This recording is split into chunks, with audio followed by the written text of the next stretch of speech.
વડોદરા શહેર traffic police વિભાગ દ્વારા ખાનગી એમ્બ્યુલન્સ ચાલકો વિરુદ્ધ કાયદેસરની દંડ વસૂલવાની કાર્યવાહી હાથ ધરવામાં આવી છે। વડોદરા શહેરમાં ખાનગી એમ્બ્યુલન્સ દર્દીઓને લઈ જવા આવવાની સેવાઓ પૂરી પાડતી હોય છે, ત્યારે સયાજો હોસ્પિટલ બહાર જ રોજ પાર્કમાં રહેતી એમ્બ્યુલન્સ સામે ટ્રાફિક પોલીસની કાર્યવાહી હાથ ધરવામાં આવી હતી। ખાનગી વાહન માલિકોએ પોતાની કારમાં એમ્બ્યુલન્સ લખાવી લાઇટ લગાવી રાખી ઊભા રહેતા હોય છે, ત્યારે એમ્બ્યુલન્સ કરતાં પણ તેઓ વધુ ભાડું વસૂલતા હોય છે। દર્દીની તાત્કાલિક સ્થિતિનો લાભ લઈને આવા વાહન ચાલકો કેટલીક વાર અનેક ઘણું ભાડું પણ વસૂલી લેતા હોય છે। એમ્બ્યુલન્સ જેવી જીવદાતા સેવા પણ લોભનો શિકાર બને છે, ત્યારે રોજ વડોદરા શહેર ટ્રાફિક પોલીસ દ્વારા સયાજો હોસ્પિટલની બહાર ઊભી રહેતી આવી 7 જેટલી ખાનગી એમ્બ્યુલન્સ વિરુદ્ધ 27,000નો દંડ વસૂલવાની કાર્યવાહી હાથ ધરવામાં આવી હતી।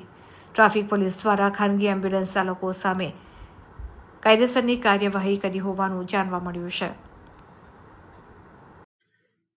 જે ખાનગી એમ્બ્યુલન્સ છે એ એસએસજીની બહાર જે ઊભી રહે છે એનું સીપી સાહેબની સૂચનાથી ગઈકાલે ચેકિંગ કરવામાં આવ્યું, જેમાં 7 જેટલી એમ્બ્યુલન્સને 27,000 જેટલો દંડ કરવામાં આવ્યો છે અને એક એમ્બ્યુલન્સને ઇન્સ્યોરન્સ નહોતો, એ પોતે ભાઈ દંડ ભરવા નહોતા માગતા, એમની એમ્બ્યુલન્સ ડિટેન કરવામાં આવી હતી।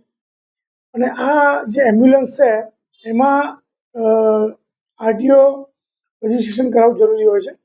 એ ઇકો હોય કે ઇનોવા હોય, કોઈ સંસ્થાની હોય, એનજીઓની હોય કે કોઈ ખાનગી હોસ્પિટલની હોય, તો આ એમ્બ્યુલન્સ જે છે એમાં જે પણ મોડિફિકેશન થયું હોય એ મોડિફિકેશનનું રજિસ્ટ્રેશન આરટીઓમાં કરાવવું જરૂરી છે અને આરટીઓમાં રજિસ્ટ્રેશન કરાવી પછી એ સામાન્ય વાહન તરીકે ચલાવી શકે છે।